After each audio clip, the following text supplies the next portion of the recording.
actually really like how this looks, and whoo, oh, it's so wet. Show of hands, who else thought that this was not gonna come together? Because I mean, I sure didn't. What is up, you guys? Welcome back to the channel and welcome to another gruesome Get Ready With Me video. If this is your first time seeing my face, oh, hi. My name is Jessica, and every week I sit down and I talk about a true crime case whilst I put on some makeup. So if you happen to like your makeup with a side of murder, maybe consider subscribing to the channel and liking this video. It's fast, it's easy, it's free, and it truly does help out the channel, and I appreciate you so much for doing so. However, if you're not into true crime and makeup and you are offended by my makeup with a side of murder joke, don't worry, I have the perfect solution for you. You can go ahead and hop your cute little tush right down to the description box, where I've made sure to list some other creators that have covered today's story in a way that perhaps you may find more palatable. So even if you don't like me, just remember that I liked you enough to do that for you. You're welcome. And with all that said and done, let's go ahead and get into today's case.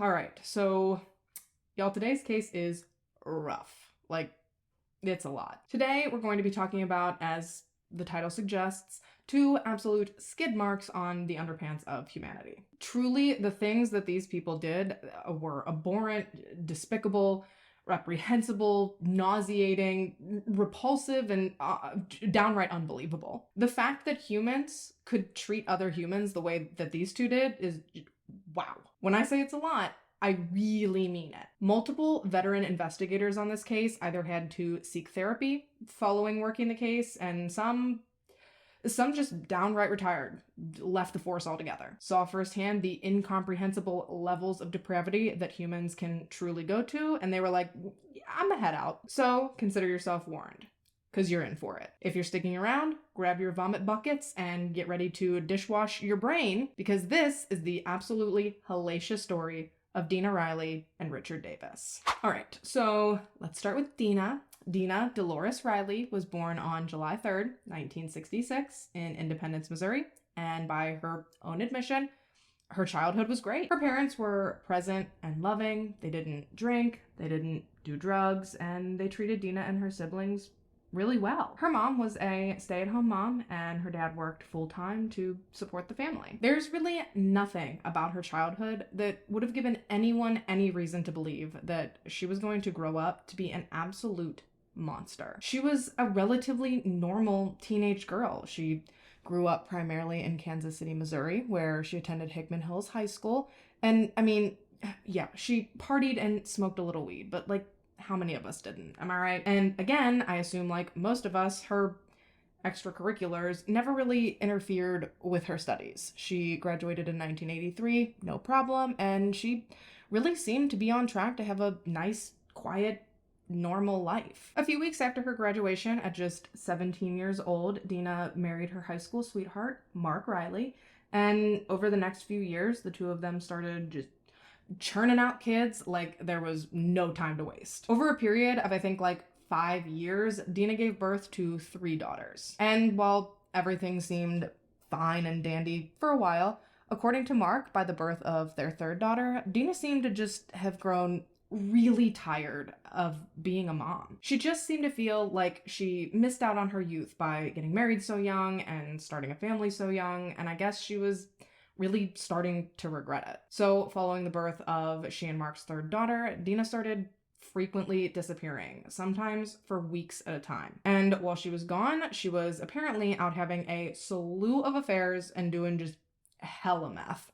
Yikes. Now, to play devil's advocate, Dina's story of her first marriage is it's a lot different. She actually claims that her first husband was an abusive alcoholic, and that because of this, in 1989, she left him. And then somehow throughout their divorce proceedings, she lost custody of their kids and full custody was awarded to Mark. And she claims that it was this period of time specifically that really catapulted her into her meth addiction, that she just could not handle losing her kids. But most official reports you'll read say that Mark got fed up with Dina and her drug use and her absence from he and their children's lives, and that ultimately he filed for divorce and sole custody, both of which he was awarded in 1990. Full transparency, I personally am inclined to believe Mark's side of the story, but do your own research, form your own opinions, believe whoever you want. It's your prerogative. Directly following her separation from Mark, Dina actually found out that she was pregnant again with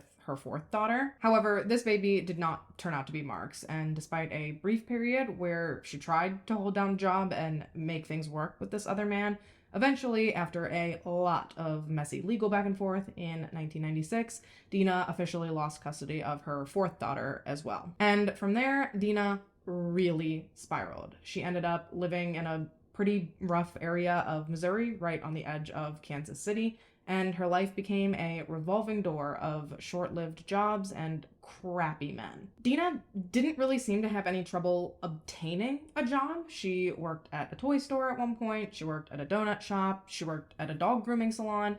From what I could tell, she could pick up a job fairly easily. The problem was that if Dina did not like any aspect of whatever job she had, she would just up and leave without a second thought. At one point, she even went through 14 different jobs over the course of just 1 year. And with her employment status being a gamble from one day to the next, it's no surprise that Dina had a few minor scrapes with the law and spent a couple of brief periods in jail as she turned to petty crime and sex work to fund her meth addiction. And this went on for like 15 years, basically from the time she and her first husband divorced to the time that the bulk of our story today takes place. Dina was strung out on meth, unemployed, homeless, and basically just on a downward spiral. However, in late 2005, Dina decided that she actually wanted to try to get her life together. She got a part-time job working as an assembler at a Kansas City metal fabrication factory, and what's even crazier is that she actually kept it for a while. Unfortunately, had she followed her typical pattern of quitting jobs almost as soon as she started them, chances are that Dina Riley's life might look a whole lot different today. Because had she not stayed at the metal fabrication factory, there's a good chance that she likely would have never met the man that would ultimately strip her of the one thing she had left to lose: her humanity. Allow me to introduce to you one of the biggest shit biscuits I've ever heard of, Mr. Richard Davis. Richard Dean Davis, or Ricky as he was more commonly known, was born on July 9th, 1964, and he grew up with his 3 siblings, primarily in northeastern Kansas City. Now, Richard's upbringing, it's a little more like what you would expect. For starters, his father was allegedly extremely abusive, which in and of itself can negatively impact a child's psychological development, but the trauma of his childhood was further exacerbated by something completely shocking and frankly inexplicable that took place when he was just 6 years old. Okay, so the details on this whole thing are incredibly sparse, but apparently when Richard was 6, he accidentally shot his dad with a rifle. His dad was critically injured, but he actually did survive the shooting. However, Richard was still really affected by the incident, and so was his father, to the point where his father actually ended up leaving the family soon after all this took place, which ultimately led to his parents' divorce. His mother did go on to remarry, but by that time, Richard seemed to already be heading full steam ahead down the road of self-destruction. He frequently skipped school and ran away, and he's described as running the streets, often committing petty crimes, and, just being a real angsty little shithead. He ended up dropping out of school and leaving home when he was in just 7th grade. From there, he couch surfed with some of his older friends for about a year until he was 13, when, because of his behavior and his ever-expanding juvenile rap sheet, the state actually just plucked Richard's ass right off the street and sent him to a reform school, where he remained until just before his 18th birthday. Unfortunately, though, throughout his almost 5 years at the reform school, Richard didn't really learn a lot, or at least retain a lot of information about functioning as an adult in the real world. So coming out of a controlled environment where everything you do is decided for you and then just being turned loose onto the streets to fend for yourself. I mean, this is something that adults struggle with coming out of prison. So I can only begin to imagine how difficult it would be for a 17-year-old kid, especially when you consider the fact that even when he was at home, he never really had like the most amazing role models to show him what a functioning adult actually looked like. So once he was free from the reform school, he just floundered around a lot. Much like Dina, he basically refused to hold down steady employment. Every job he ever got, he managed to find something wrong with. He didn't like the hours, he didn't like the commute, he didn't like his boss. Whatever the reason was, he quit almost every job he ever had within either a few weeks or months of starting. And then eventually he just gave up on the workforce altogether and decided that it would probably be easier and faster to make money being a rascal. Bummer for Richard though, because he sucked at this too. He got caught constantly until finally in February of 1984, he was convicted of burglary, theft, and receiving stolen property. And for these charges, he was sentenced to 3 years in prison. He ended up serving 26 months of this sentence before he was released in April of 1986. But it seems like Richard kind of viewed freedom as another job because he sure didn't keep it for long. Honestly, it's really not funny because his next malfeasance was significantly more heinous than just some petty bullshit theft. In October 1987, Richard was actually accused of raping and sodomizing a woman at knife point at his mother's house in Lafayette County. Initially, he tried to claim that the sex was consensual, even though it was forced and at knife point. But eventually, when he realized that no one was buying what he was selling, he conceded and pled guilty to the charge, earning himself a big, fat, sloppy wet 25-year prison sentence. Now, Dick would only end up serving 17 years and 11 months of this sentence because he was able to convince the parole board that while incarcerated, he'd found Jesus, and now he was completely rehabilitated. Spoiler alert, he was not, but the parole board believed every word out of his slimy mouth and set him free in the spring of 2005. Well, he was on parole, but you get what I mean. And I guess to the parole board's credit, he did seem committed to his born again, I'm reformed, no longer a danger to society act at first. Once he was released, he got an apartment, he attended addiction counseling as well as sex offender counseling. He never missed a meeting with his parole officer, and he started going to church regularly. From the outside looking in, Richard really did seem to have come a long way. It seemed that he was dedicated to getting his life back on track. However, behind closed doors, Richard was quickly spiraling into a deep, dark, depraved addiction. An addiction whose grasp he would never come back from. And sadly, an addiction that would ultimately result in complete and total tragedy. It's been theorized that because Richard grew up surrounded by violence, that somehow that morphed together with his sexual desires, which then parlayed itself into an obsession with extremely violent sex. Before I go any further, let me say this. I'm not here to yuck anyone's yum.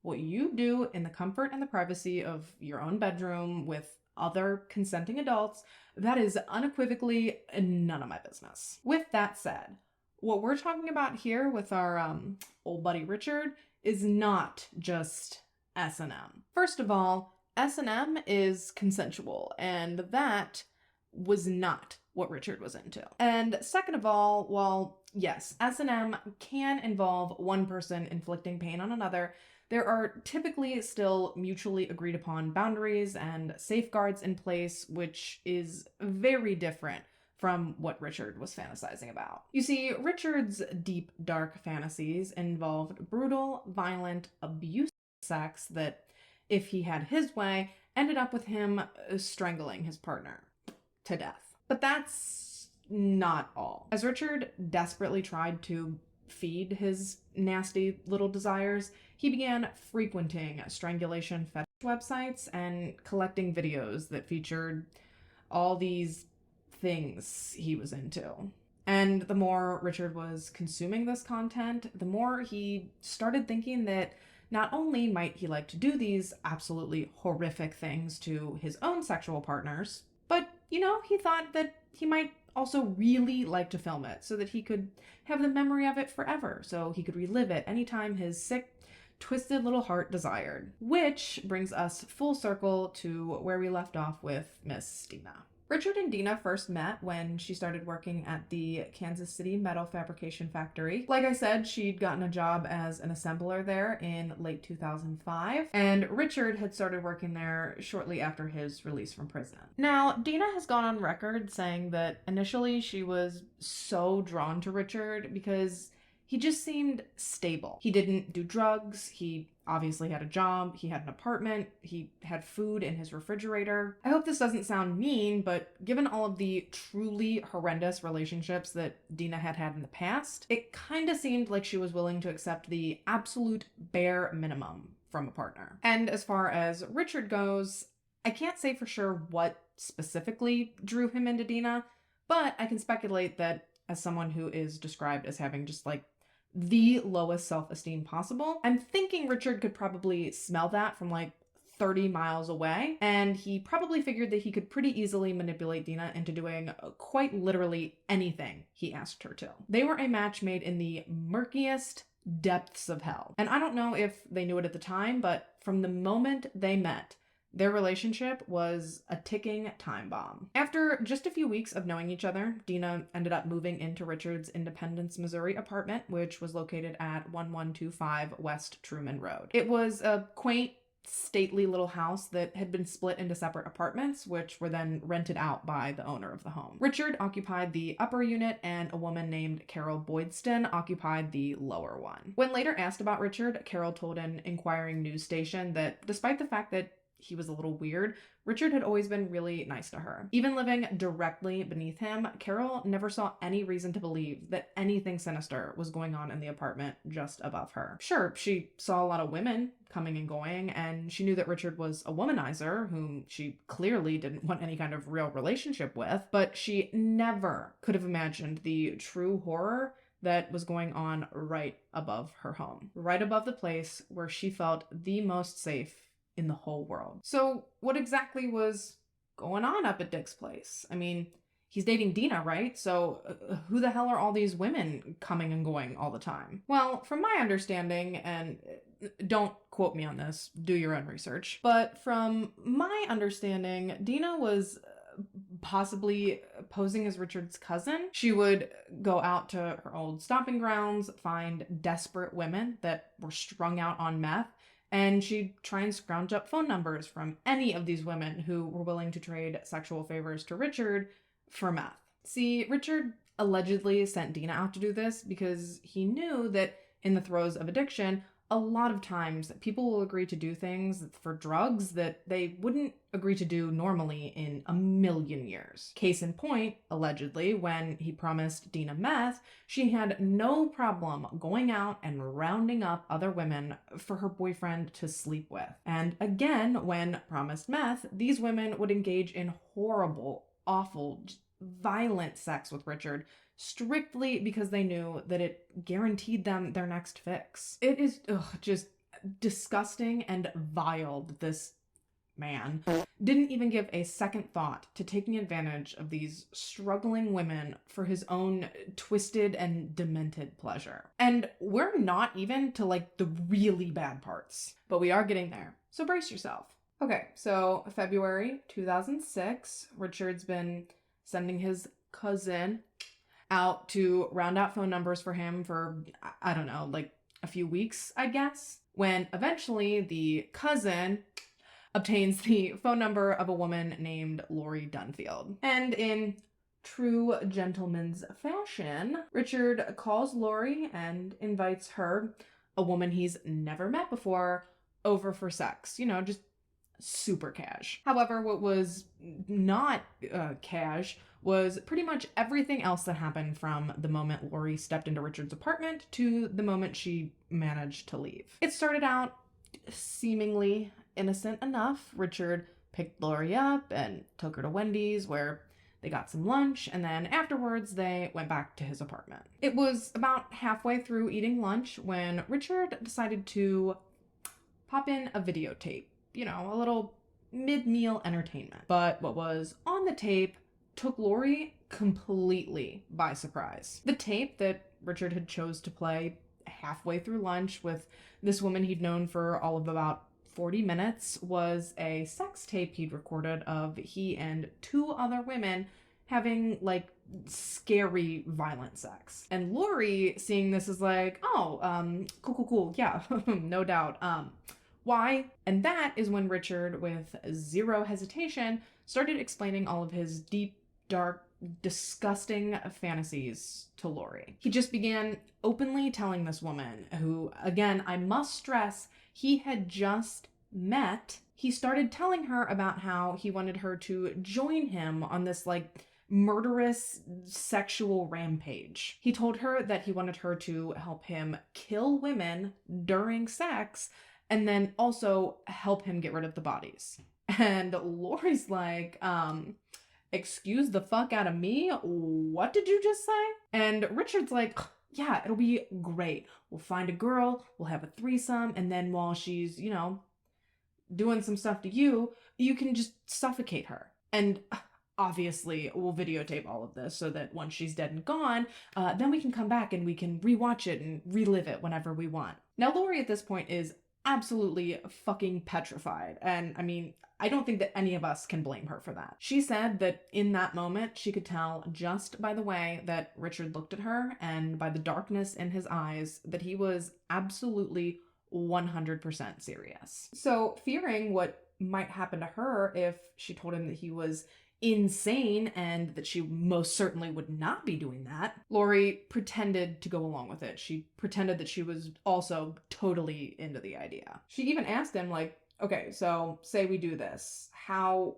are you going to get rid of the body and make sure that we don't get caught? And Richard's like, that's a great question. I'm glad you asked. And then he tells her that his plan is to straight up dismember them, hose them down with bleach to get rid of any DNA, and then to sneak them out of the apartment in a sack. And Lori's like, tight, I can't wait to set this up. And she continued the charade of actually wanting to do these things until Richard finally had to go back to work and took her home. Lori was terrified by the experience, but overall she was just thankful to have made it out alive and hopeful that she'd never have to see Richard Davis again for as long as she lived. Unfortunately, though, Lori would eventually end up getting wrapped back in with Richard and his disgusting plans. However, it would not be in the way that he'd initially hoped or anticipated. Which brings us to May 14th,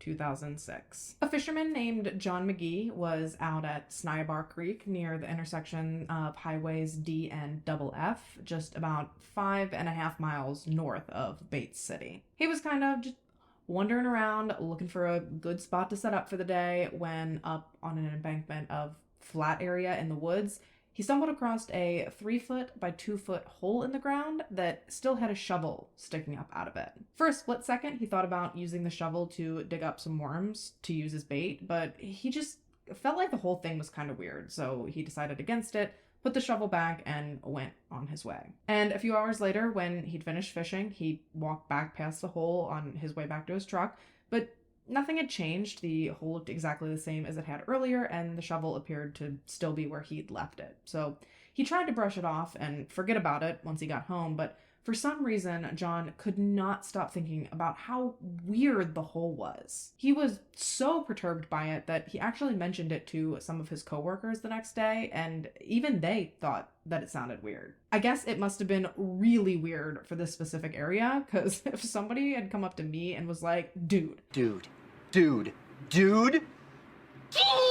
I found a hole somebody dug in the woods yesterday, I'd be like, and? But John and his coworkers were all really weirded out by it. So later that day, which it's May 15th at this point, and John decided he was going to go back and check out the hole to see if... Honestly, I don't know what he was expecting when he went back, but I guarantee he was not expecting what he actually ended up finding. Now, at first, John actually had trouble even finding the hole because it had been filled in, but eventually he noticed a patch of land that had like disturbed dirt on it, so he found a stick and he started digging. And before he even managed to dig down a whole foot, John unearthed a human hand. He immediately stopped digging and went to the Bates City Police Department to report what he'd found. The officer that took the report actually ended up having John take him back out to the spot, and almost right away he confirmed that there was in fact a hand, an arm, and a shoulder sticking up out of the ground. The officer then contacted the Lafayette County Sheriff's Department to notify them of the crime scene as well. And within an hour, investigators had arrived and started to uncover the body. They discovered that the body was that of a white female. She had no visible jewelry, markings, wallet, or identification. She was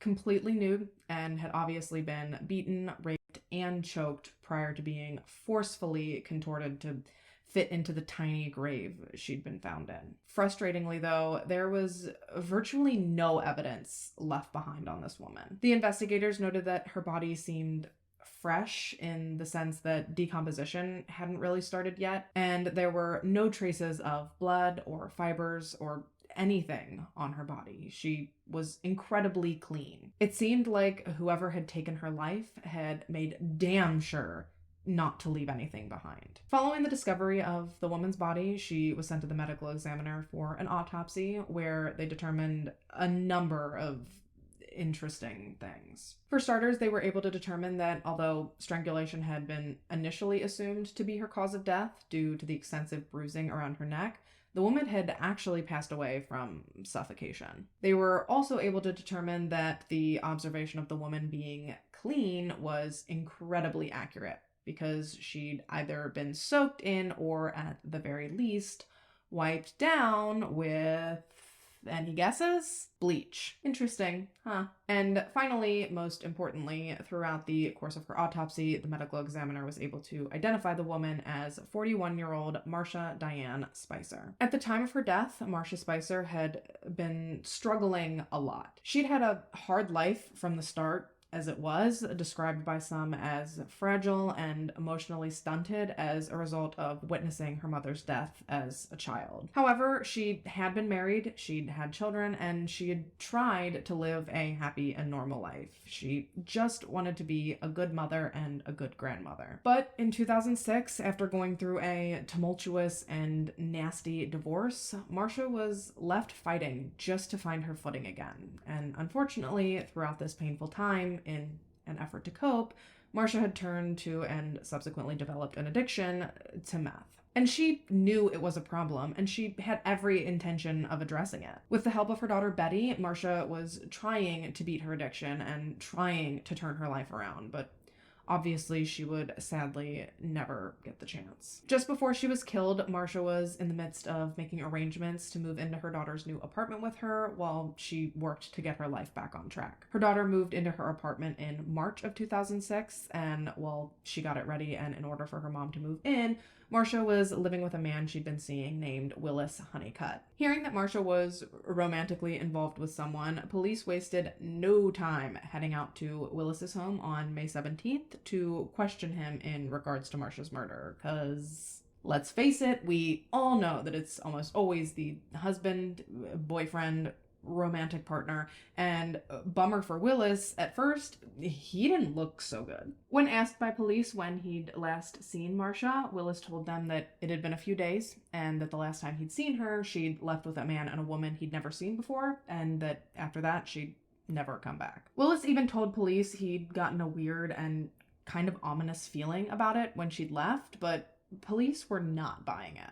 And to their credit, there was definitely some stuff about Willis that seemed off. For starters, upon arriving at the house, police realized that living with and dating Willis was not something that was exclusive to Marcia. Willis actually seemed to have sort of an open door policy to a lot of the community's struggling women, many of whom were present at the time that police had shown up to question Willis. So police took advantage of the situation and questioned as many of the women as they could, and I assume, inadvertently, some of these women actually further incriminated Willis when they told police that when they'd last spoken to Marcia, she and Willis had actually had plans to go fishing out at Snyabar Creek, the very same creek that Marcia's body had just been discovered at.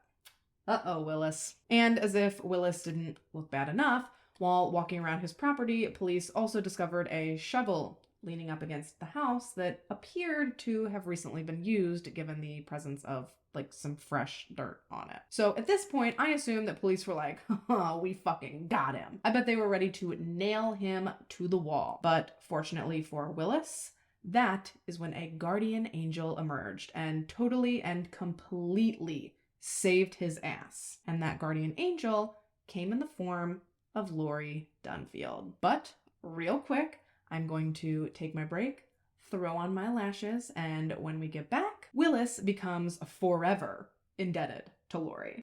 Don't go nowhere.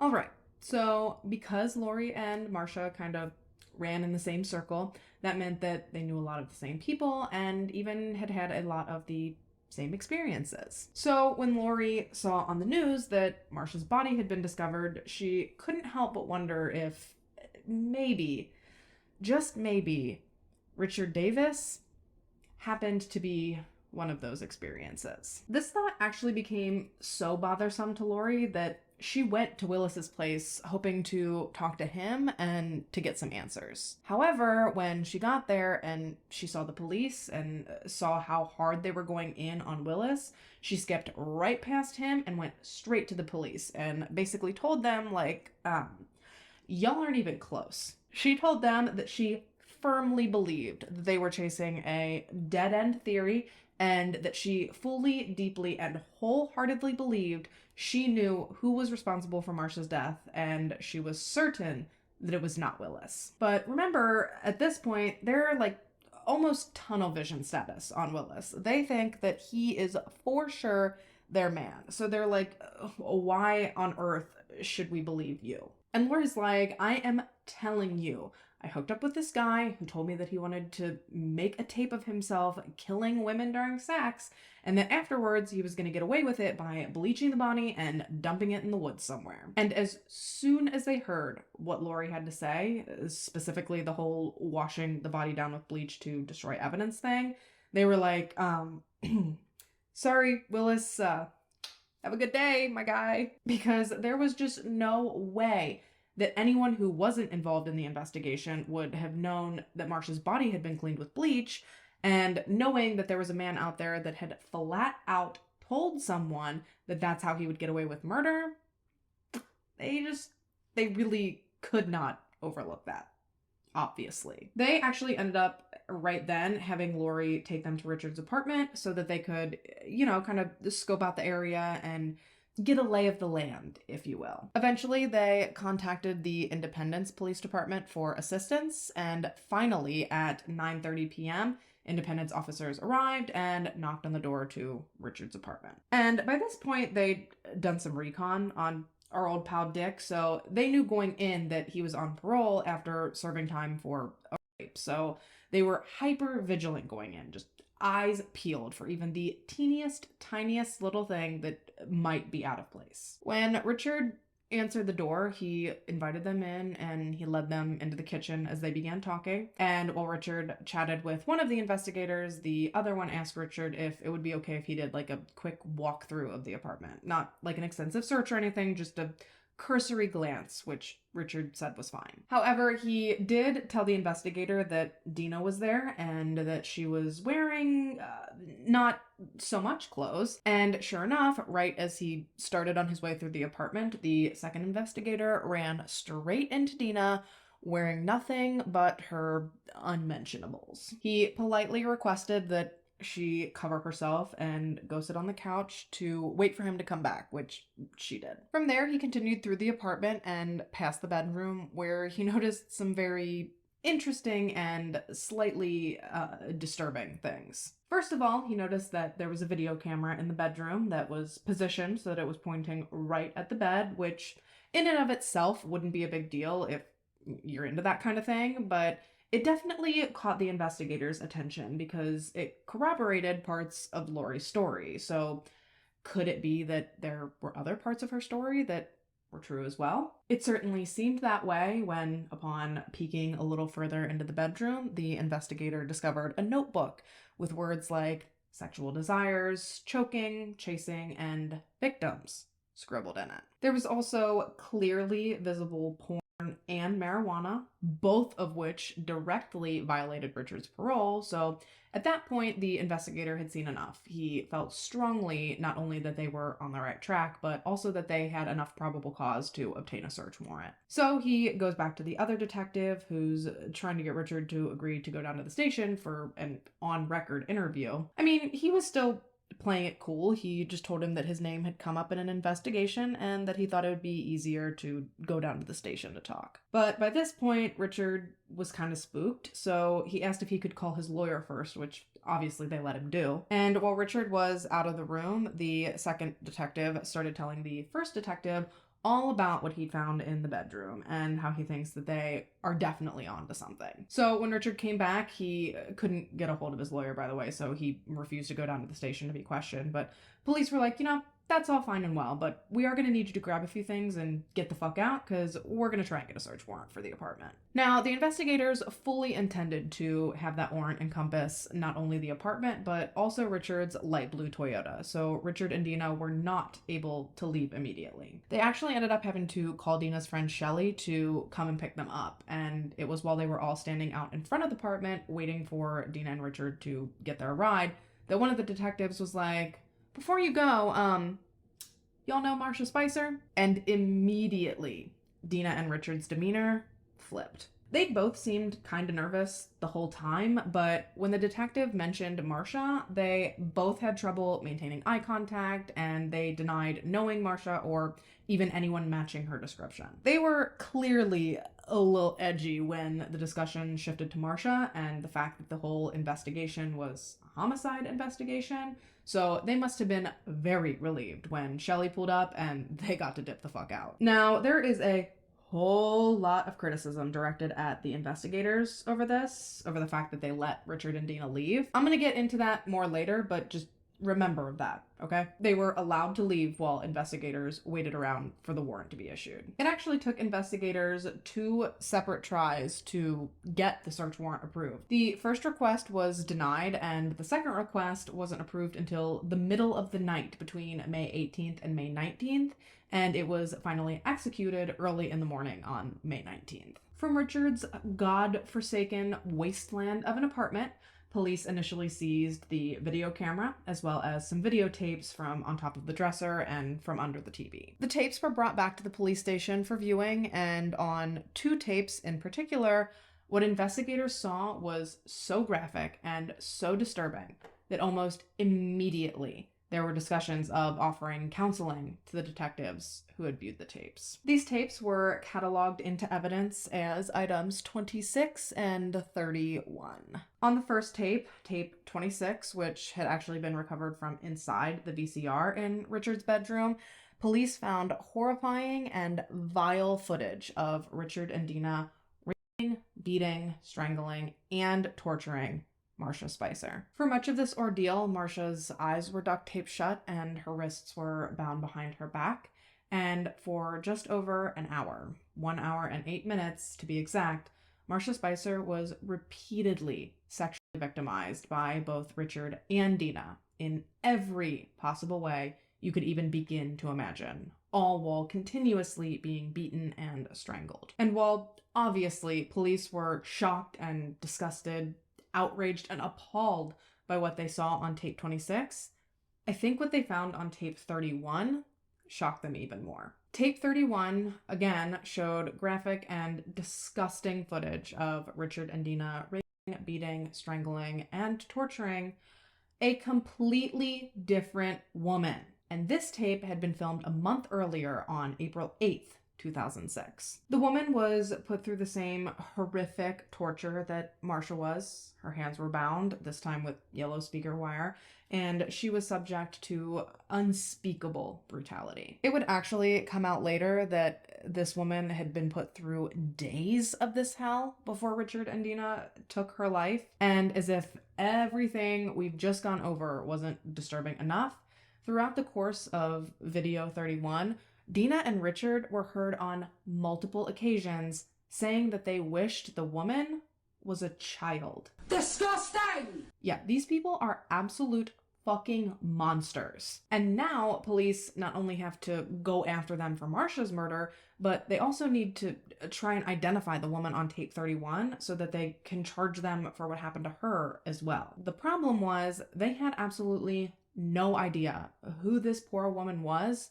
nor where to even start in trying to identify her. All they had at their disposal were still shots of her face from the video, and eventually, out of desperation, they made the difficult decision to distribute those photos to the public in hopes that someone could help them identify her. And thankfully, this did work. However, sadly, it was actually the woman's mother who recognized her and called in and ultimately identified her. After seeing the photo, Sherry Ballou contacted the investigators and identified the woman as her daughter, 36-year-old Michelle Huff Ricci. Sherry informed police that Michelle had actually been missing for several weeks and that no one knew where she was and no one really knew where to look for her, considering her habits had become a little erratic since she'd started struggling with a meth addiction. Following the identification of their second victim, well, actually, technically it's their first victim, but the second one they found out about. Following Michelle's identification, police returned to Richard's apartment to collect additional evidence from in and around the property. During this second search, they seized a roll of duct tape from the kitchen, various pieces of duct tape with some hair on them,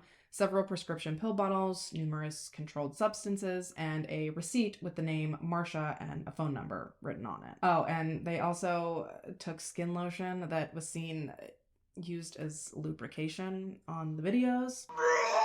And they found a box containing numerous wires, including yellow wire, which appeared to match the wire used to bind Michelle's wrists in tape 31. Richard's vehicle was also searched, and inside of that, they found rubber gloves and a pitchfork, in addition to the fact that luminol tests on a spot on the back floorboard showed positive for the possible presence of blood. Following this second search, Lafayette County authorities issued an APB for Richard and Dina, who were formally being charged with first-degree murder, assault, kidnapping, rape, and sodomy. Unfortunately, though, they were nowhere to be found. The search for them became national news, and the duo was eventually dubbed America's Most Wanted Couple. Authorities did their best to track them via their cell phone and credit card activity. However, they always just seemed to be one step behind them. They were able to track them east across Missouri to St. Louis and then into Illinois. However, before they made their way into Illinois, they had stopped off in Perryville, Missouri to visit with Dina's friend Susan Summers. On Sunday, May 21st, a Missouri State Highway patrolman was actually sent to speak to Susan following police's discovery of some recent telephone and mail contact she had with Richard and Dina. When he got to her house, she actually insisted on speaking to him outside, which he agreed to do.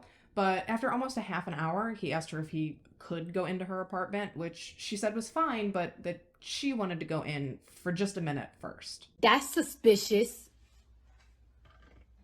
After a few minutes, she came back out and got him and escorted him inside the apartment, where he spoke to she and her boyfriend for a little while longer before he provided them with his contact information and left. And I don't think he was really expecting much else to come from her. However, shortly after he left, he actually got a voicemail from Susan letting him know that she did have additional information for him. So he turned around and went back to her building, and he found her waiting outside for him, seeming quite nervous and kind of frantic. Susan then gave the officer handwritten wills from Dina and Richard, as well as a small box of their personal items, and a letter that Dina had written to her mother that was dated for that very same day. You see, it turns out that those initial 20, almost 30 minutes that she stood outside talking to the cop, Richard and Dina were actually in her apartment They were hiding in one of her back rooms when Susan agreed to let the officer come in. That's why she insisted on going in briefly first before she let him in. Once Richard and Dina had left, she had called him back to not only give him the items that I listed before, but also to let him know that they'd actually admitted to her what they'd done, and they told her that their plan was now to go off somewhere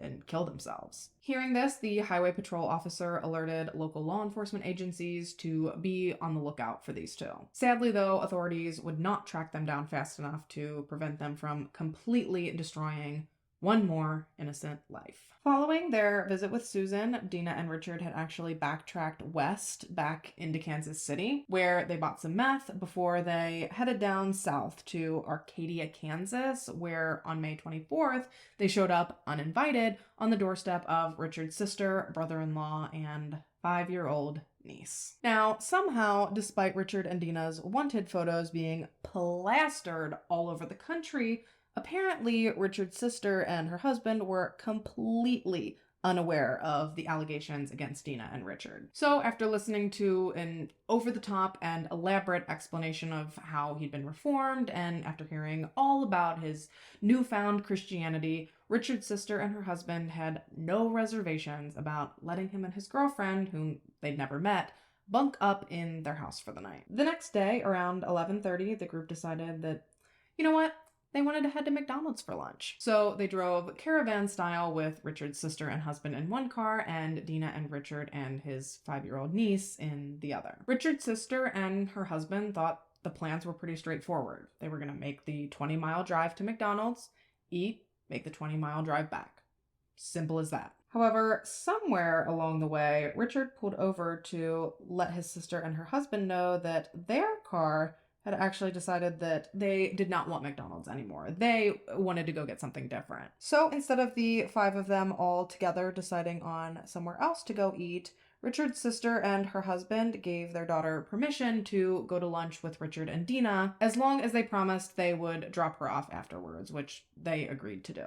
And yes, I do know where all of your minds are headed, but just know it's worse than you're imagining. So Richard and Dina drive off with this little girl in the car, promising Richard's sister that they'll have her home at whatever time. And this poor little girl, she just thinks she's on her way to lunch with her uncle. She's about to have a fun day. No idea that in actuality, her life is about to be changed forever. Because instead of taking his niece to lunch, Richard and Dina took turns sexually assaulting this poor girl while the other drove. And they did this for hours as they drove along random back roads lining the Kansas-Missouri border.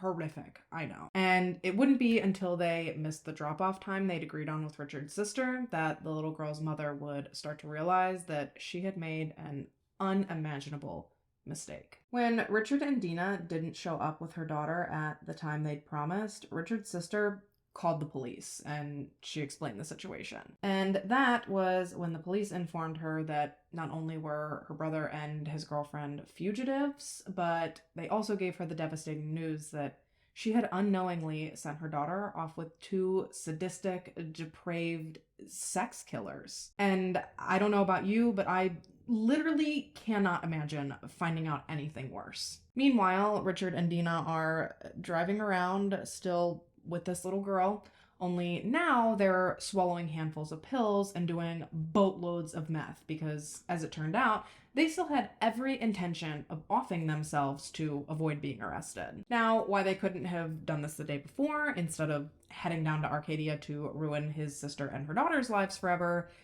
I don't know. But they did intend on extending Richard's niece a small act of mercy. Instead of taking her on their death trip with them, they actually decided that they wanted to drop her off at home first, and then they could drive somewhere remote where they could peacefully drift off to sleep in each other's arms before they both passed away from overdoses. You know, if it wasn't giving Carla and Paul, it would almost be giving Romeo and Juliet. Unfortunately, though, and please know that I say that with every bit of sarcasm that my misshapen body can muster, unfortunately, they hit a slight hiccup in their otherwise impeccably thought out plan. Basically, these two are fucking idiots and they got lost.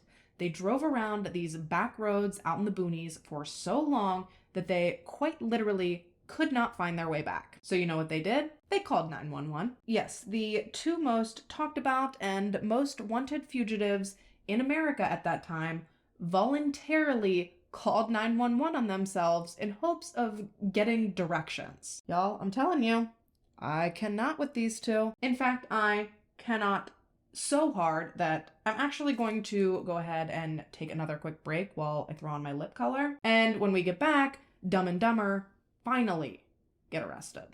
Don't go nowhere. Two don't go nowheres in one video? Feels wrong.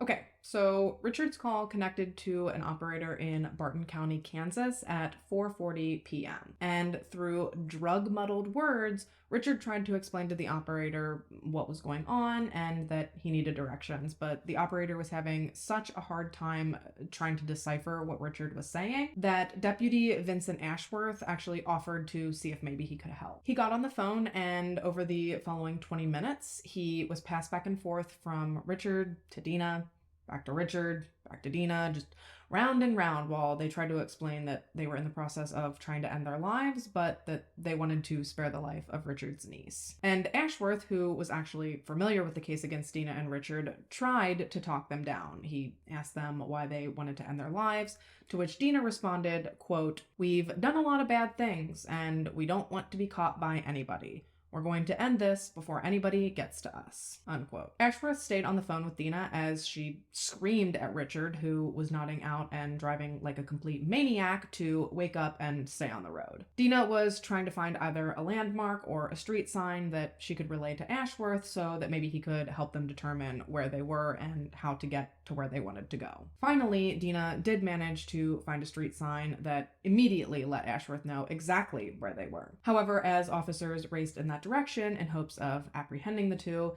Deputy Ashworth, who was still on the phone with Dina, all of a sudden heard the unmistakable metallic crunch of a vehicle colliding with something. What had happened was that after nodding out at the wheel, Richard had wrecked the truck into a pretty substantial ditch. Shortly after the accident, Barton County Sheriff Shannon Higgins arrived to find Dina in the truck behind the wheel and Richard outside trying to push the truck out of the ditch. By the grace of God, Richard's niece was almost completely unharmed in the accident, and she was actually sitting way far away from Richard and Dina in the truck of a farmer who'd actually seen the wreck and pulled off just behind them and offered the help. Richard also hadn't been hurt in the wreck. However, he was so out of his mind high that he could barely stand up. And as for Dina, well, her face got pretty fucked up in the accident. She was covered in blood and her nose was broken and her lip was sliced in half.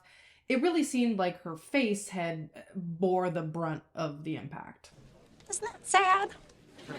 Obviously, Richard was arrested immediately, and Dina and Richard's niece were taken to the hospital. Dina to be treated for the injuries she'd sustained when her face smashed into the windshield, and Richard's niece was initially taken to be treated for a small nick she'd sustained above her eye during the crash. However, it was what was discovered during the comprehensive medical assessment that followed that would bring down a hellfire of scrutiny onto the Lafayette County Sheriff's Office, as well as the Independence Police Department. This poor little 5-year-old girl had experienced so much significant trauma from the sexual assault she'd suffered at the hands of Richard and Dina that she needed fucking surgery to repair what they'd done to her. Yeah, I'm not usually a violent person, but I would love a front row seat to watch these two disgusting pieces of literal human garbage get their asses beat down.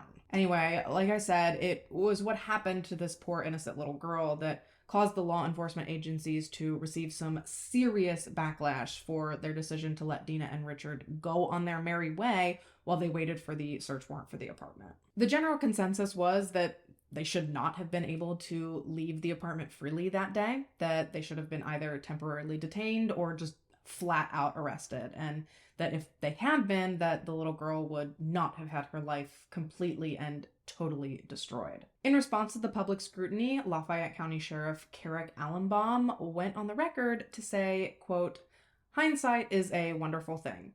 Either the public is going to understand it or they're not going to understand it. There's not a whole lot I can do about it at this point in time. We have to do our job right and not haphazardly," unquote. And Independence Police Chief Fred Mills responded to the public outrage with, quote, "You can spin the facts any way you want, but we had no probable cause to arrest them. What you need for an arrest warrant is a lot more than you need for a search warrant," unquote. I've got questions. Question 1 being, can't you legally detain someone for like X amount of hours before formally arresting them or filing charges? And question 2, why wasn't Richard, at the bare fucking minimum, arrested for violating his parole? They clearly found marijuana and porn in his apartment, which were both clear violations of the terms of his parole, so I don't understand why he wasn't arrested for that reason alone. I'm sorry, I usually try really hard to be objective, but I agree with the general public. I think the police really dropped the ball here, and in doing so, they really failed that little girl. Following their arrest, Dina and Richard led police to Michelle's body, which they'd discarded in a rural wooded area near Liberty, Missouri, before returning later to douse it in lighter fluid and set it on fire. Dina and Richard ultimately both ended up giving detailed confessions to Marcia and Michelle's murders. They were subsequently charged with first-degree murder, rape, assault, and sodomy, as well as the kidnapping and sexual assault of Richard's niece. And both of them were facing the death penalty if convicted. Richard went to trial in 2008, with his defense arguing that years of abuse as a child had warped his psyche and that he could not be held responsible for the things he'd done. Boy, shut up. Thankfully, the jury saw straight through that load of horse crap and found him guilty of 17 different charges in August of 2008,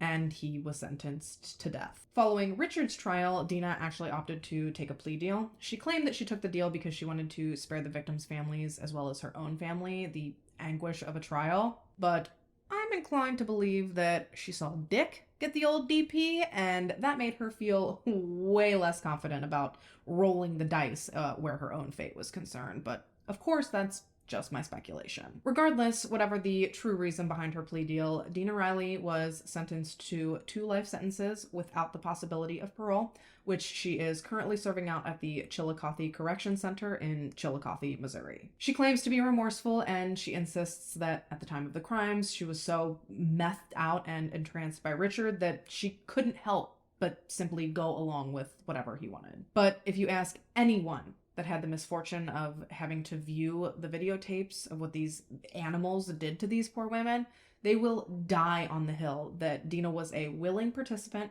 and that she enjoyed terrorizing these women every bit as much as Richard did. And speaking of Richard, he spent 12 years on death row at the Potosi Correctional Center in Mineral Point, Missouri, before he passed away on December 1st, 2020. Most places you look say that his death was natural causes. However, according to deathpenaltyinfo.org, Richard was admitted to the hospital with COVID and placed on a respirator in mid-November of 2020 before he ultimately succumbed to his condition. Either way, good riddance, because he was an absolutely horrendous piece of human garbage. And while, yes, justice was served in the legal sense, it still doesn't bring back Marcia and Michelle.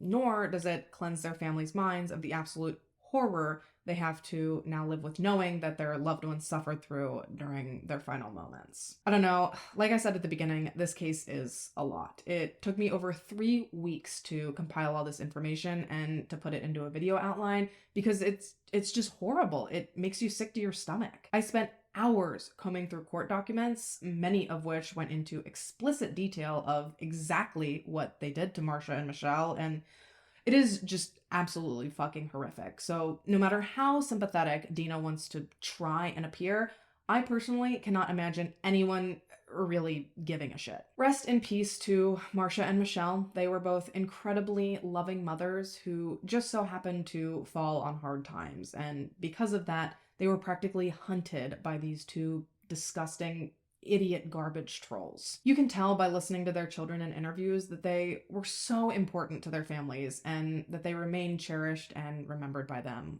to this day. And with that, you guys, we are about wrapped for today. Let me know your thoughts on this case in the comments down below. Like I said, I'm sorry, I know it was a heavy one. If you have a case or a topic you'd like to see me cover, please fill out the request submission form that I have linked below in the description box. And if you haven't already and you'd like to, go ahead and subscribe to my channel and turn on the post notifications. I put out new videos every week, and I'd love to catch you back here in my next one. But until then, stay safe and have a good week. Bye, guys. He never Mr. Meeting? Who's that? Well, that doesn't look great. What? The fuck? Pled guilty to... If you have a words are hard. Oh. Oh. This is not my night. Feed his nasty little desire in the bed. Will she pull it off? No one knows. He was on parole after serving crime. What?